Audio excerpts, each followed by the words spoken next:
proclamaron y que Dios supo usar para cambiar las sociedades de aquel entonces. Y lo único que ocurrió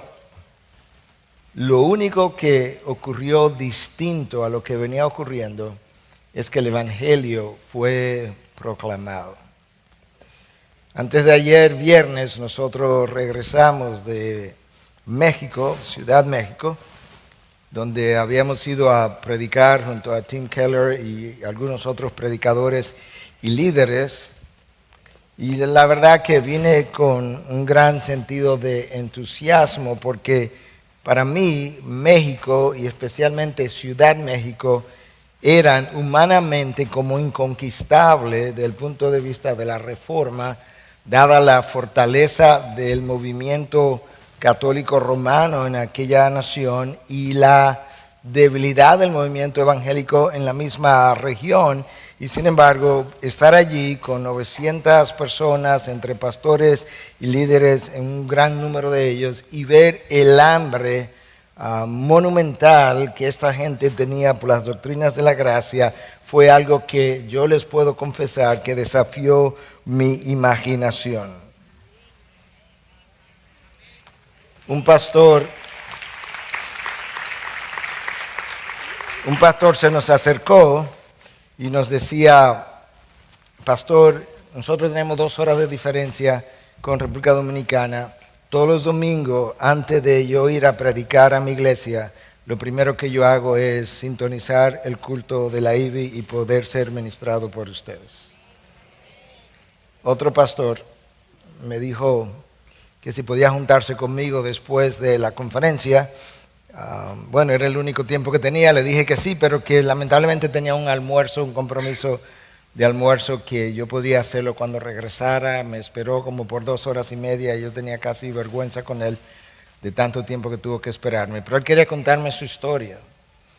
Él tenía una iglesia de 5,000 personas, levantado sobre la base de la filosofía y enseñanza del grupo G12 y todo lo que tiene que ver con prosperidad y demás. Y un día se encontró con uno de nuestros sermones y después otro y después otro, y se percató de que realmente ellos no conocían la Biblia, no estaban enseñando la Biblia. Él fue a su iglesia, se lo dijo, le habló de la necesidad de cambiar. La iglesia dijo que no, que quería permanecer donde estaban, y él prefirió renunciar a una iglesia que él mismo había fundado de 5,000 personas, y hoy tiene una iglesia de 160 personas abrazando las doctrinas de la gracia.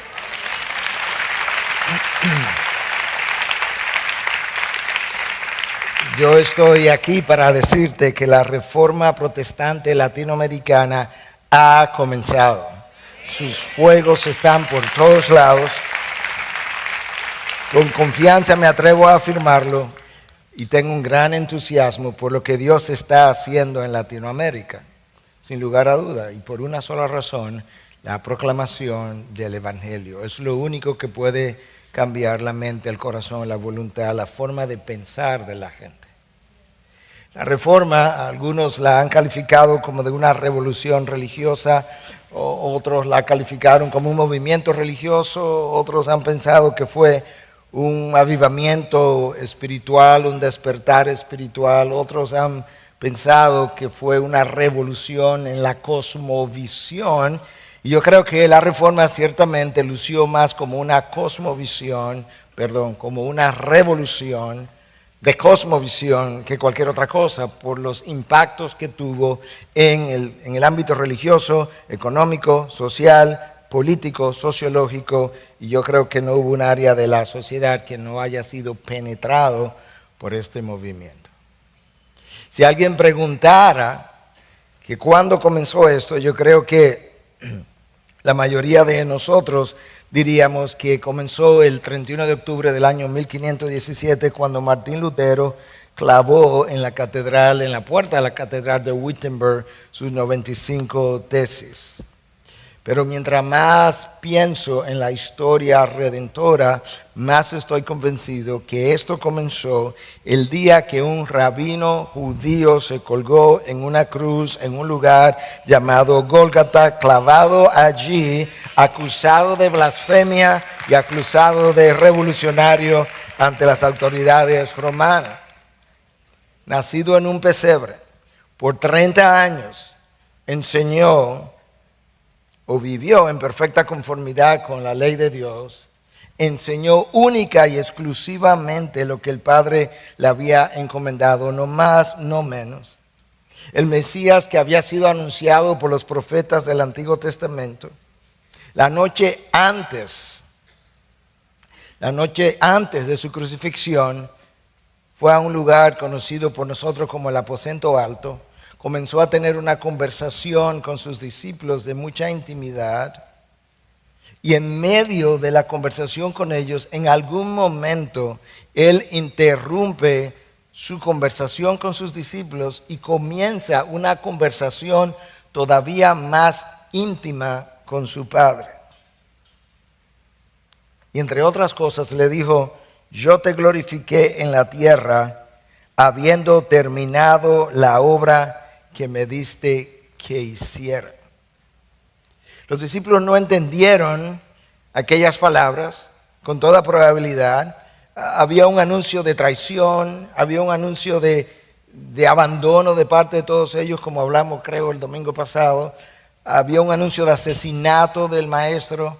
Ahora hay un anuncio de que hay algo que ha terminado, que ya no hay nada más que hacer. Y yo me imagino que los discípulos estuvieron sumamente confundidos.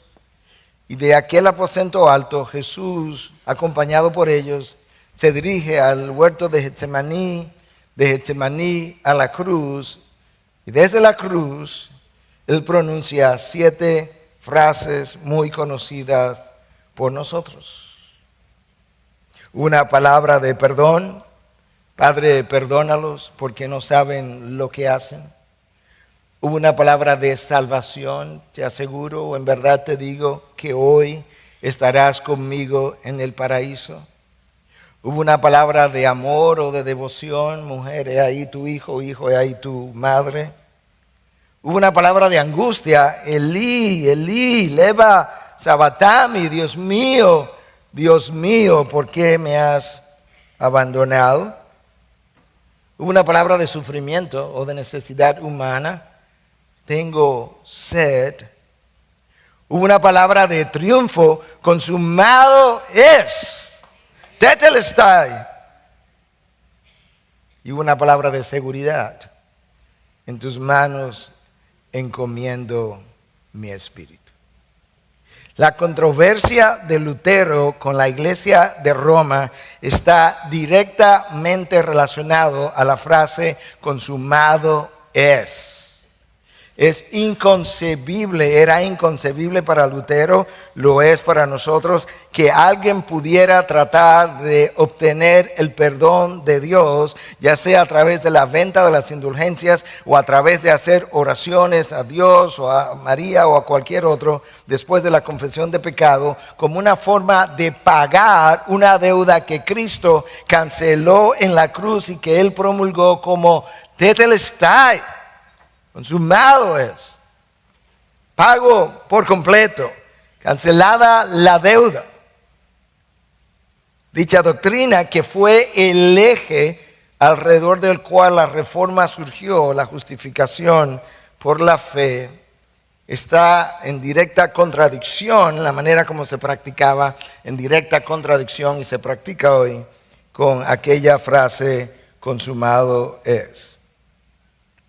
Y esa es la frase que yo quisiera analizar en el día de hoy. En realidad, la historia, perdona mi voz, y algunos de ustedes pueden orar por ella para que yo pueda terminar. Porque no estaba seguro que iba a terminar el anterior y nos queda uno más. En realidad, la historia comenzó en la eternidad pasada. En algún momento, desconocido para nosotros, la Trinidad consultó entre ellos. Y antes de la fundación del mundo, ellos vislumbraron la historia de la humanidad. Y en esa conversación vislumbraron la creación de Adán y Eva y la caída de Adán y Eva y la ruina de la raza humana. Y en esa conversación intertrinitaria, el Hijo se ofrece voluntariamente para ser inmolado una vez la historia produjera el momento. Por eso es que Pedro dice en su primera carta 1:20 que Jesús estuvo preparado desde antes de la fundación del mundo. Por eso Juan escribe en Apocalipsis y dice que Él, Cristo, fue el Cordero inmolado desde antes de la fundación del mundo. A partir de la caída de Adán y Eva y luego de la elección de Abraham, tú ves en la historia, tú ves en la narración de los tiempos, la historia de dos pueblos, el pueblo hebreo y el pueblo que no conocía al Dios de Abraham, Isaac y Jacob. Y el pueblo hebreo construye su historia entrelazada con el pueblo que no conocía a Dios, pero de manera distinta a la vez. Tú tienes el imperio Egipto que surge y el pueblo hebreo esclavizado allí por 400 años. Y luego surgió el imperio de Asiria que se lleva a 10 tribus como esclavas, a las tribus del norte de Israel. Y luego el imperio de Babilonia que se lleva a las otras 2 tribus del sur en esclavitud.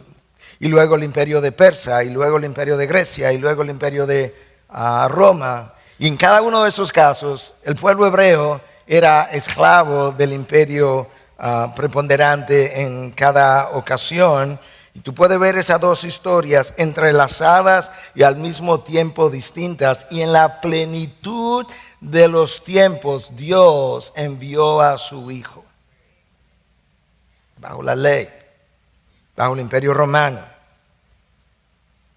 Es como si Dios, la Trinidad, hubiesen pensado la historia de la humanidad como una obra de teatro y luego hubiesen construido el teatro para luego desplegar la historia en el teatro, de manera que Dios es el director de la obra y nosotros somos los actores. Y el mundo es el teatro. Y en un momento de la obra de teatro, la cruz es levantada, Cristo es crucificado y desde allí Él dice, tetelestai, consumado es la obra de redención. Alguien dijo que esa es la palabra más grande que el hombre más grande haya pronunciado en el día más grande. Desde la caída de Adán, en ningún lugar del planeta Tierra se han pronunciado palabras más pesadas, más llenas de contenidas que esas palabras. De hecho, en el griego es una sola palabra, tetelestai. It is finished. Charles Spurgeon decía en el siglo XIX que esa palabra es un océano de significado en una gota de lenguaje. Es una sola palabra, es una gota, pero tiene tanto contenido que es un océano de significado. Y Spurgeon agregaba, esa sola palabra necesitaría todas las otras palabras que hayan sido pronunciadas o que se pudieran pronunciar para explicarla. Es inconmensurable, es alto, no lo puedo alcanzar. Es profundo, no lo puedo entender. Ni yo tampoco. Permítame un tecnicismo por un minuto y me salgo del tecnicismo. En el griego, esa palabra tetelestai está en el tiempo verbal indicativo, perfecto y voz pasiva. Lo que eso implica, y esto es lo que necesitas entender, ya me salí del tecnicismo y yo voy a la explicación. Lo que eso significa es que hubo un hecho que se completó, tiempo perfecto, pero que ese hecho que se completó tiene un efecto que dura para siempre. Y la voz pasiva es porque alguien lo hizo por mí. De manera que cuando Cristo dijo tetelestai, Él estaba completando algo que tendría un efecto permanente y lo estaba haciendo por nosotros que somos los receptores pasivos de su obra. Pensar que yo puedo contribuir a mi salvación o al perdón de mis pecados a la luz de esa palabra es inconcebible. Tetelestai viene de una raíz griega, teleos, que significa completar, llevar a cabo algo, llevarlo a su final. Es el último acto que completa un proceso. Juan no nos dice qué fue lo que Cristo completó, pero el resto de las Escrituras nos explican lo que Cristo completó. Pero hay algo más que nos deja ver lo que Cristo completó. Y es la manera como esa palabra tetelestai era usada en la antigüedad. Déjame darte algunas ideas. Los siervos o esclavos, cuando recibían una encomienda de parte de sus amos, se proponían hacer el trabajo. Eran esclavos, tenían que hacerlo de la mejor forma posible. Cuando terminaban, contemplaban su trabajo antes de presentárselo al amo y entonces decían, tetelestai, amo. Lo que me encomendaste, lo completé. Eso es exactamente lo que Cristo dice en Juan 17:4. Señor, yo he completado la obra que me diste. Yo te glorifiqué en la tierra habiendo terminado la obra que me diste que hiciera. Ese es el siervo que abandona su gloria, que se encarna, que se hace hombre, que se hace siervo, dice Filipenses 2, y completa la obra. Tetelestai. Pero por otro lado, los artistas y escultores de aquella época, cuando pintaban un cuadro, cuando esculpían una obra, la inspeccionaban para ver si había algo que agregarle, algo que quitarle, algo que mejorar. Y cuando entendían que todo estaba completo, la miraban y decían, tetelestai. Dios venía entretejiendo su tapiz. Y el tapiz que Dios venía entretejiendo incluía la historia del pueblo hebreo y la historia del pueblo gentil, y lo fue entretejiendo. Y cuando Cristo llega a la cruz, su vida y su muerte proveen el lente que finalmente nos permite como ver el tapiz o la obra o la pintura o la escultura completa y poder entender todos estos simbolismos extraños en el Antiguo Testamento que apuntaban a Cristo. Poder entender las profecías que apuntaban a Cristo. Poder entender el propósito de las fiestas judías, el año del jubileo, el año de la libertad, el año de la celebración. Cristo, su muerte y eventualmente su resurrección proveerían el lente para ver toda la obra completa que Dios venía pintando. Y lo que en el Antiguo Testamento era como una sombra, Cristo lo hace realidad. Moisés era la sombra del profeta perfecto que vendría en el tiempo debido, y ahí estaba el profeta real. Aarón era como la sombra del sumo sacerdote que se sentaría a la derecha del Padre. David era la sombra del rey del universo que gobernaría con soberanía. De manera que Jesús es la realidad de las sombras del Antiguo Testamento. Y ahora él podía mirar su obra, sentirse satisfecho y decirle al Padre, yo he concluido. Los sacerdotes usaban la palabra tetelestai. Era costumbre traer un cordero para ofrecer sacrificio y obtener perdón de pecados. Cuando el sacerdote tomaba el cordero en la mano y lo levantaba y lo examinaba por todas partes, por debajo, por detrás, por arriba, la cabeza, los ojos, para asegurarse que era un cordero perfecto, listo para ser ofrecido. Cuando él entendía que ese era el caso, él decía, tetelestai, es perfecto, no tiene mancha, no tiene defecto. Eso dice Pedro de Jesús en su primera carta en 1:18 y 19. Cristo fue la ofrenda sin tacha y sin mancha. Tetelestai.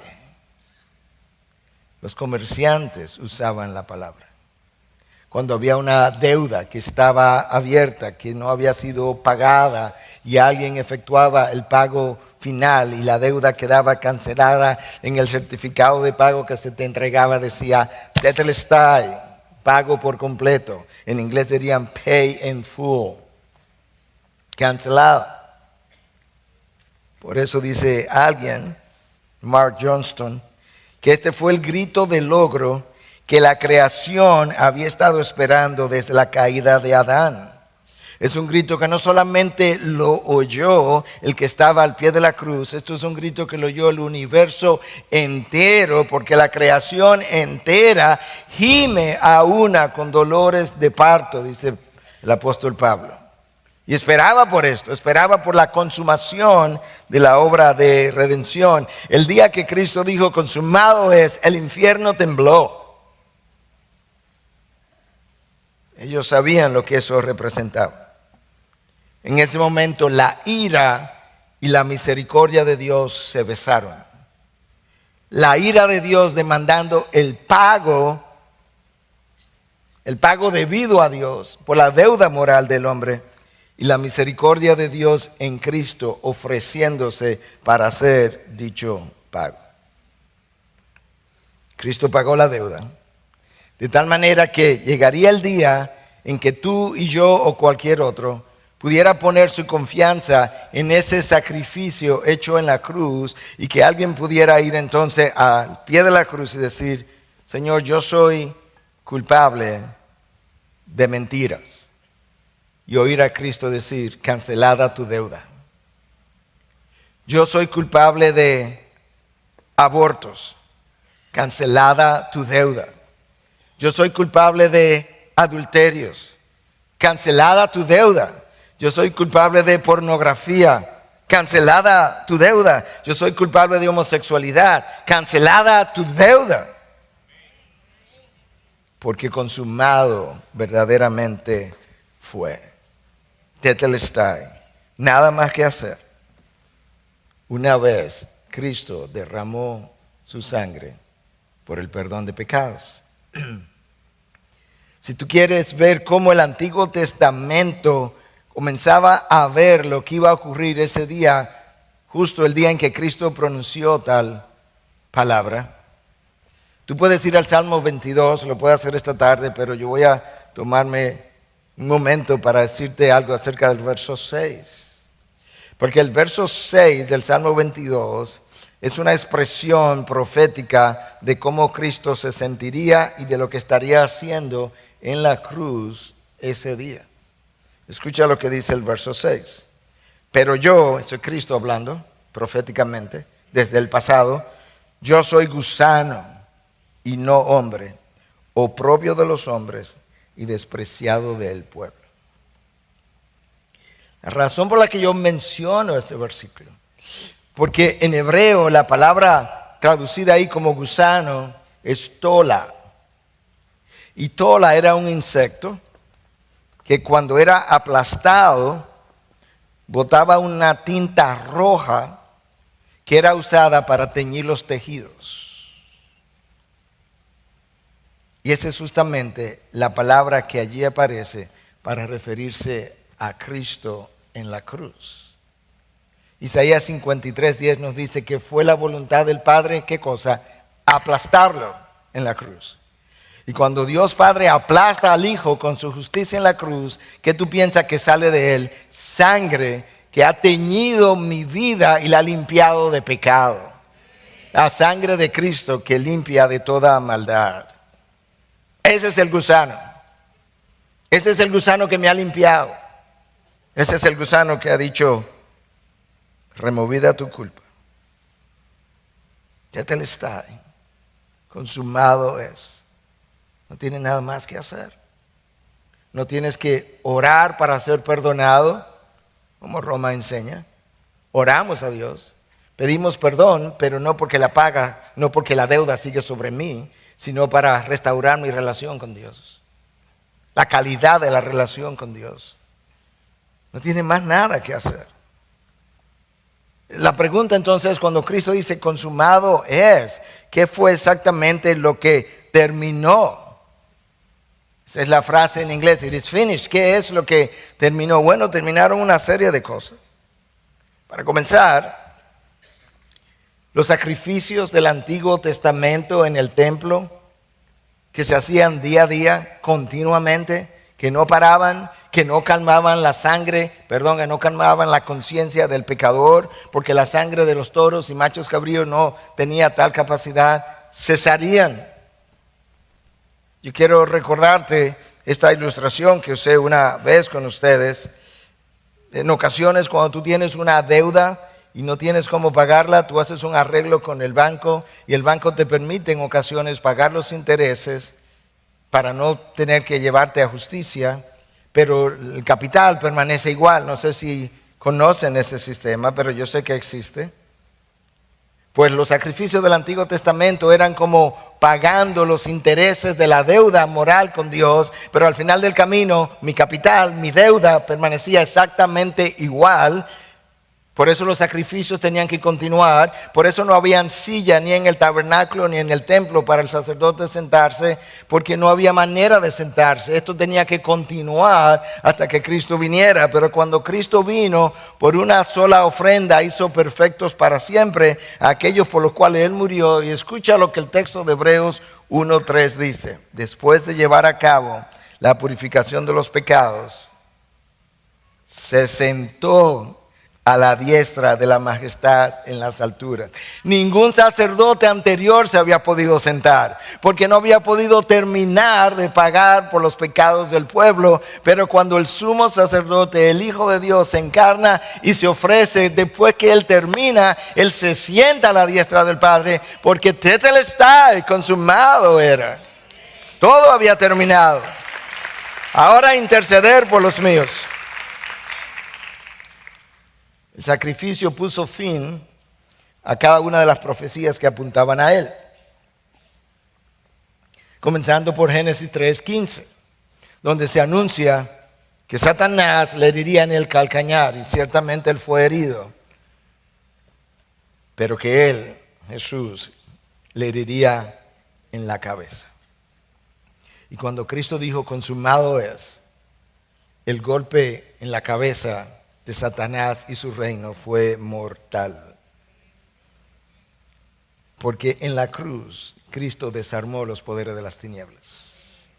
Escucha cómo Colosenses lo dice en 3:15. Habiendo despojado los poderes y autoridades, hizo de ellos un espectáculo público, triunfando sobre ellos por medio de Él. A partir de tetelestai, Satanás es un enemigo desarmado, debilitado, desautorizado sobre nosotros. Es inconcebible que un hijo de Dios pueda permanecer atemorizado por el poder de las tinieblas cuando ya Él ha sido derrotado, la victoria proclamada, y Cristo está por nosotros y no contra nosotros.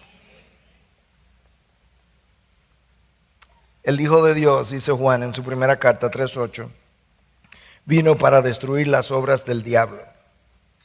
Cuando Cristo dijo, consumado es, empezó una destrucción masiva y a gran escala de los poderes de las tinieblas. Una o dos cosas más terminaron. Cuando Cristo fue a la cruz y murió por nosotros, hasta ese momento Satanás podía acusar a los hombres de su pecado. Si tú lees el libro de Zacarías, en el capítulo 3, está Satanás acusando a Josué, el sumo sacerdote, de ser un hombre de ropa sucia para referirse a sus pecados. Y tú ves en esa visión como el ángel de Jehová, Jesús, se levanta para defender al sumo sacerdote. Cuando Cristo paga la deuda en la cruz, literalmente le quitó a Satanás el poder de acusación. Eso es lo que su nombre significa, el gran acusador. Romanos 1 dice, no hay condenación para aquellos que están en Cristo Jesús. No me puede acusar de mi pecado. Soy libre de condenación. No hay argumento que se levante contra mí. Consumado es. Cristo no pagó una fianza para que me dejaran libre hasta que me llevaran a la corte y ver si yo era inocente o no. Él pagó mi deuda para que yo permaneciera completamente libre por el resto de la eternidad. 3 días después, Él resucita. Y el día de su resurrección, Cristo le quitó a Satanás, de acuerdo a la revelación bíblica, el poder de la muerte que estaba en sus manos y contra nosotros. Escucha como como Hebreos lo dice en 2, 14 y 15. Te lo voy a leer de la Nueva Traducción Viviente simplemente porque es mucho más fácil de entender a primera lectura. Debido a que los hijos de Dios son seres humanos, hechos de carne y sangre, el Hijo también se hizo de carne y sangre. En otras palabras, ya que nosotros somos humanos y alguien tenía que pagar por nosotros, tenía que ser otro ser humano que pudiera pagar. Y Cristo se hizo entonces como nosotros. Pues solo como ser humano podía morir. Y solo mediante la muerte, escucha, podría quebrantar el poder del diablo que tenía el poder sobre la muerte. ¿Escuchaste? Únicamente de esta manera el Hijo podía libertar a todos los que vivían esclavizados por temor a la muerte, esclavizados, atemorizados de la muerte, el Satanás usando el poder de la muerte sobre nosotros. Pero cuando Cristo dijo tetelestai, consumado es, en la cruz Él me justificó. Él no me hizo justificable, potencialmente justificable, Él me justificó. Lo único que estaba por verse era el día cuando yo pusiera mi fe en Él para que mi justificación se hiciera activa, real. Es esa realidad lo que hace que el apóstol Pablo grite a todo pulmón en 1 Corintios 15:55, ¿dónde está, oh muerte, tu victoria? ¿Dónde, oh sepulcro, tu aguijón? Tu poder sobre la muerte ha sido completamente destrozado, porque la resurrección de Cristo apunta y asegura mi resurrección. Cuando Cristo dijo tetelestai, Él terminó el pacto de la ley. Hebreos 8:13, el nuevo pacto en su sangre hizo obsoleto el pacto anterior. De manera que los decretos de la ley en contra nuestra, justos todos, porque no la podíamos cumplir, quedaron inactivados. Escucha como Colosenses 2:13 y 14 lo explica. Y cuando estabais muertos en vuestros delitos y en la incircuncisión de vuestra carne, os dio vida juntamente con Él. ¿Cómo? Habiéndonos perdonado todos los delitos, escucha ahora, habiendo cancelado el documento de deuda, esa es la ley, que consistía en decretos contra nosotros y que nos era adverso, y lo ha quitado de en medio clavándolo en la cruz. Cristo tomó la ley, la dobló como si fuera un pedazo de papel, es una ilustración, la clavó en la cruz y dijo, esto ha quedado atrás, de ahora en adelante es el nuevo pacto en mi sangre por medio de la gracia. De manera que tetelestai no fue simplemente un final, fue un comienzo. El comienzo del nuevo pacto en su sangre, una vez Él canceló el documento de deuda que consistía en decretos contra nosotros, que nos era adverso, y Él lo clavó en la cruz. Cuando Cristo dijo tetelestai, estaba proclamando el fin de los sacrificios del Antiguo Testamento, estaba proclamando el cumplimiento de las profecías acerca de Él en el Antiguo Testamento, estaba desarmando los poderes de las tinieblas, estaba quitándole el poder de acusación a Satanás sobre nosotros por mi pecado, estaba desarmando a Satanás del poder de la muerte que estaba en sus manos, y ese día también puso fin al pacto de la ley. Fue un gran finale, pero fue un gran comienzo. La pregunta que algunos han hecho: ¿y por qué la cruz fue necesaria? ¿Por qué la cruz y de esa manera fue necesaria? Yo quiero decirte que la cruz de Cristo fue necesaria en primer lugar porque la caída de Adán sumergió a la raza humana en una perdición y depravación radical, y una depravación radical requiere una redención igualmente radical. La cruz me ayuda a entender la gravedad de mi pecado. Cuando yo veo el castigo impuesto, la severidad del castigo impuesto, que prácticamente fue un infierno en la cruz, sobre un hombre justo, santo, Dios encarnado, desnudado, traspasado, escupido, burlado, delante de la humanidad, y yo entiendo que eso es lo que yo merecía, yo comienzo a entender la gravedad de mi transgresión. El predicador que deja fuera la cruz ofende la santidad de Dios. La cruz de Cristo fue necesaria porque había una deuda real, moral, contra Dios. La deuda era inmensa. En una acción, en un solo día, un solo hombre deshizo lo que a Dios le tomó 6 días construir. ¿Te imaginas eso? La deuda era inmensa, como bien dice R.C. Sproul. La traición de Adán contra Dios fue una traición cósmica, porque cuando Adán cayó, con él cayó el universo entero. El universo hoy envejece, el universo hoy pierde energía, todo eso es fruto de la caída. ¿Te imaginas que una sola persona puede caer de tal manera que la creación entera queda afectada?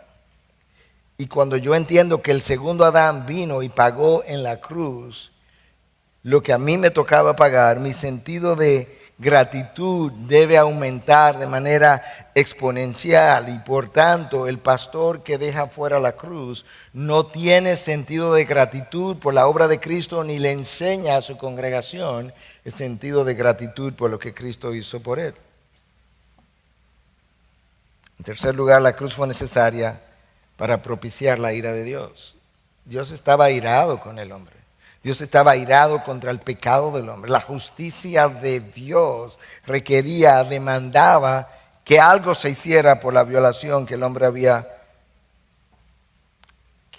cometido. Y cuando Cristo va a la cruz y derrama su sangre, la palabra nos enseña que la ira de Dios fue aplacada. Y se inicia una relación con Dios vía un pacto en su sangre por medio de gracia. El predicador que deja fuera la cruz esconde la gracia de Dios.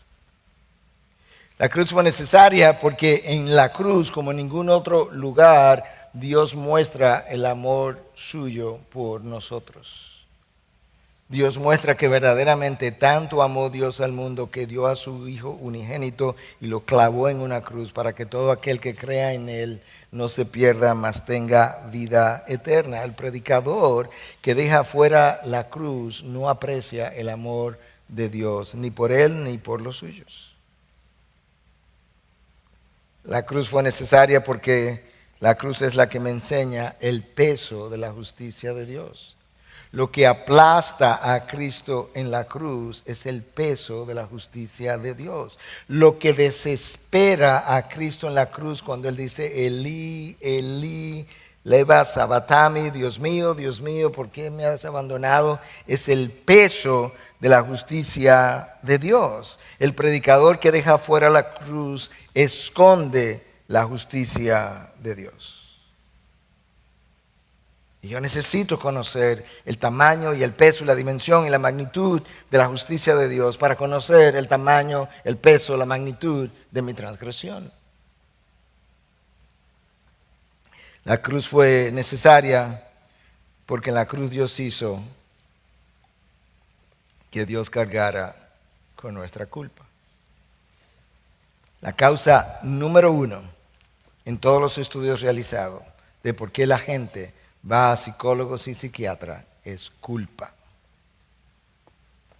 Y con todos los avances de la psicología moderna, nadie ha podido remover la culpa de aquellos que van a consejería. Ellos lidian con ella de alguna manera. Pero ¿de qué forma tú lidias con tu culpa cuando tú descubres ahora que realmente el feto que tenías en tu vientre hace 5 años atrás, cuando no conocía a Dios, realmente era una vida, y ahora que conoces a Dios, o aún antes de conocerlo, porque tienes una conciencia que Dios despierta, tiene la imagen de Dios que te despierta a ti en ocasiones. ¿Cómo tú lidias con la culpa de una vida que tú asesinaste y que no puede traer de regreso a esta vida? ¿Cómo tú lidias con la culpa de una familia que tú destruiste? Un matrimonio, unos hijos. ¿Cómo tú lidias como padres cuando miras hacia atrás y descubres que tus hijos son lo que son o están como están por el mal ejemplo que le diste, por la educación que no le proveíste, por la presencia que no estaba ahí? ¿Cómo tú lidias con esa culpa? ¿Cómo tú lidias con la culpa cuando tú entiendes que tú fuiste el culpable del suicidio de tu hijo. La única respuesta a cada una de esas situaciones es la cruz de Cristo. Es en la cruz de Cristo donde tú puedes venir, expresar tu dolor, expresar tu culpa y oír a Cristo decir, por esa culpa, por esa transgresión que yo conocía antes de cometerla, yo fui a la cruz y yo pagué tu deuda. Tetelestai, consumado es. Puedes encontrar perdón en mí y puedes encontrar descarga de tu culpa. Vete en paz. Eso hizo Cristo en la cruz el día que Él dijo, consumado es. El predicador que deja fuera la cruz deja a su congregación cargada de culpa. Y Cristo no fue a la cruz para dejarte cargado. La cruz pone de manifiesto su sabiduría, su gracia, su amor, su justicia, su ley. Mejor que en cualquier otro lugar. Por eso es cuando Pablo va a Corinto y le dice, yo no vine a predicar milagros, los judíos quieren milagros, los gentiles quieren, los griegos quieren sabiduría. Yo no vine a predicar ni sabiduría ni milagros, yo vine a predicar a Cristo y a este crucificado. Yo vine a predicar la salvación del mundo, yo vine a predicar el fin de la culpa de todo pecador, yo vine a predicar el pago final completo de cada pecado pasado, presente y futuro de los elegidos de Dios. ¿Te imaginas el privilegio que eso es? Saber que tus pecados del pasado, los del presente y los del futuro han sido pagos en la cruz. Porque el gusano fue aplastado y su sangre fue derramada. Y cuando su sangre fue derramada, yo fui cubierto y yo fui teñido de sangre. Y cuando su sangre me tiñó, mis pecados fueron emblanquecidos. Si predicamos y dejamos fuera la cruz, deshonramos al Hijo y ofendemos al Padre. Si dejamos fuera la cruz, ofendemos al Hijo, o deshonramos al Hijo y ofendemos al Padre.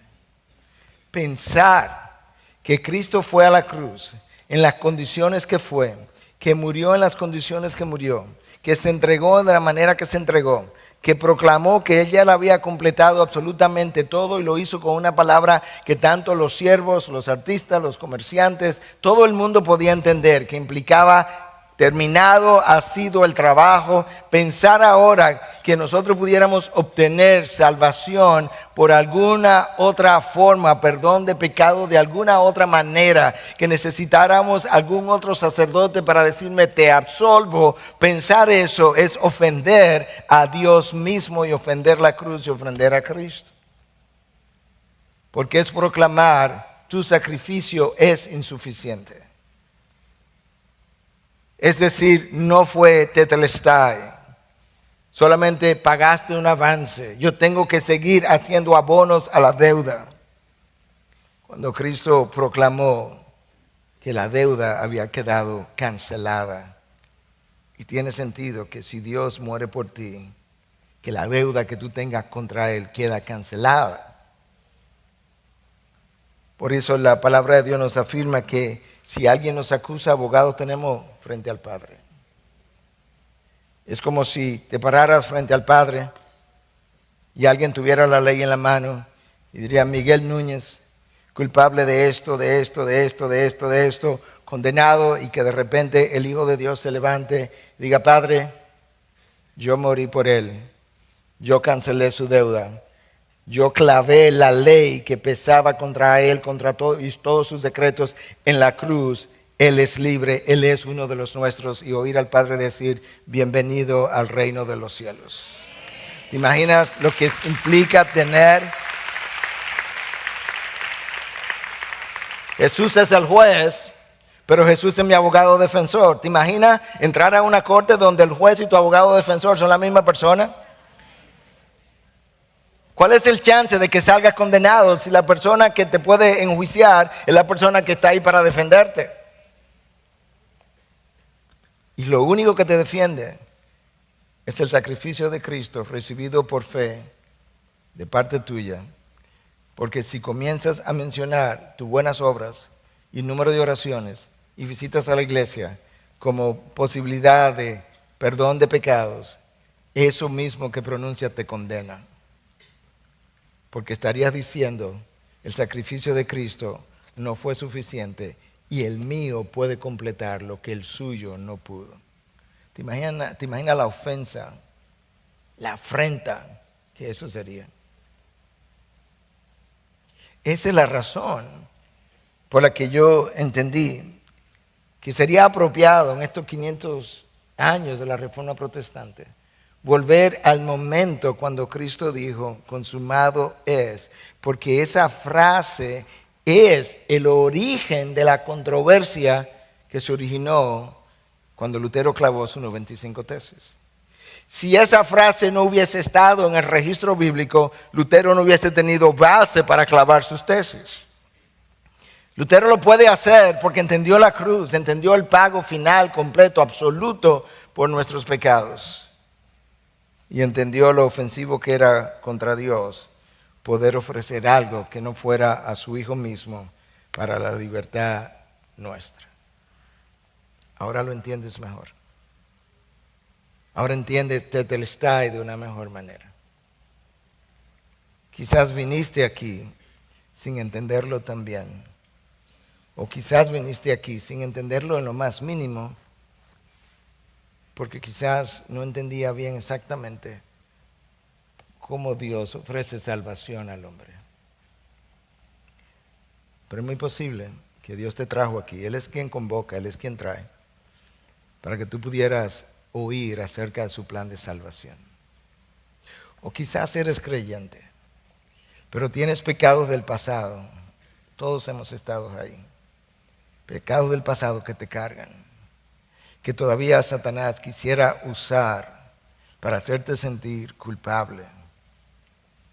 Pero hoy la palabra nos recuerda que Cristo le quitó el poder de acusación a Satanás, justamente porque Él pagó por aquello que Satanás quiere usar para acusarme, pero que está pago. Quizás está aquí y Dios quería que tú escucharas de manera clara que el lugar donde tú puedes depositar tu culpa es la cruz. Y te puedes levantar de allí libre de condenación. Que no hay argumento. Y que tú puedas entender que cuando Dios hace algo, lo hace completamente. Completo está. Tetelestai es otra forma de decir completo está. Tu obra ha sido terminada. ¿Sabes qué tienes que hacer si eres creyente? Vivir la salvación ya completada. Eso es lo único que te toca hacer. Cuídala para que honres el nombre de Dios. Y lo único que puedes hacer si no eres creyente es recibir la salvación que ya fue comprada y que se te está ofreciendo.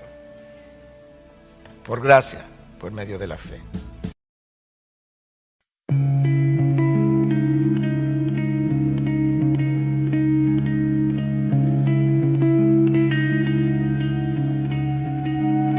I drew a map on a coffee-stained sheet of all the places I forgot to meet, myself at doorways I never found, where silence is the only sound. I marked an X where time stood still, and circled places I couldn't feel. The roads were crooked, lined with light, but none of them turned out quite right. So many paths with no goodbye. So many days I passed me by. These are maps for the lost